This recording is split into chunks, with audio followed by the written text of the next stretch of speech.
नमस्कार। आज मु आपण मानक पुली पिठा तैयारी करके देखेबी। आम ओडिसा रे तो विभिन्न प्रकार पुली पिठा सब तैयारी करा जाय थाए। केतेबेले बिरी रे हुए तो केतेबेले मुगरे हे थाए। मु किंतु आज आपण मानक ओडिसा रो दक्षिणांचल रे हेउथबा दही पुली को तैयारी करके देखेबी। ए दही पुली तैयारी करबा को जतिके सहज खाइबा को मध्ये सेतिके स्वादिया। तेबे चलंदो ए दही पुली बे तैयारी करनबा। सेति पई मो एठी 1 कप बिरी को आपण मैंने चाहिए राति जाक बतुरे देबे, नहले अति कम रे 4 रु 5 घंटा पई बतुरे देबे। तापरे सेथिरु पानी निकाडी के पूरा काठुआ करिकि याको बाटी दिया जिवो।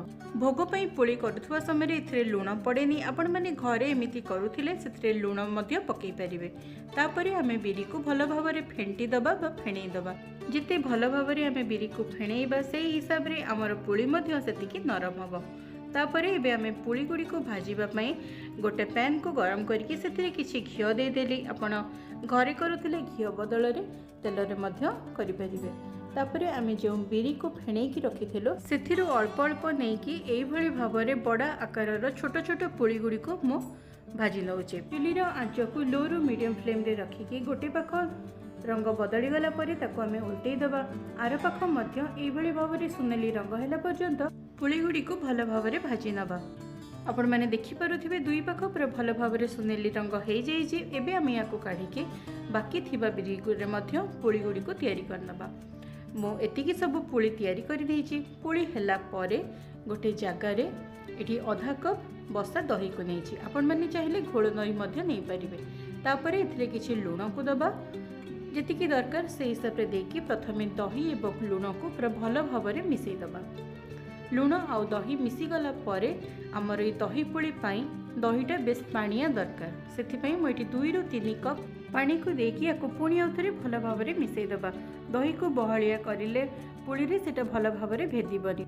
सेथिपई पतला दही पानी रे आमे भाजी के रखिथिबा पुली गुडी को दे दबा। केते परिमाण रो पुली को करूचो सेही हिसाब रे आपण माने दही पानी तैयारी करि लेबे। पुली गुडी को दही पानी रे एई भली भाबरे देला परे एबे एथिरे परजणा बा छुंको को दे दबा। छुंको करिबा पई आपण माने घियो बा तेल नेबे।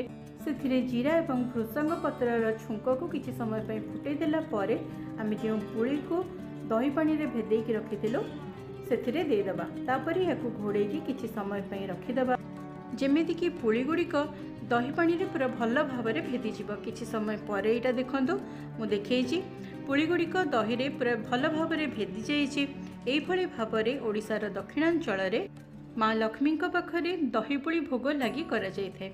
जहा कि करिबा को जेमिति सहजिया खाइबा को मध्य सेमिति स्वादिया लगी थाए।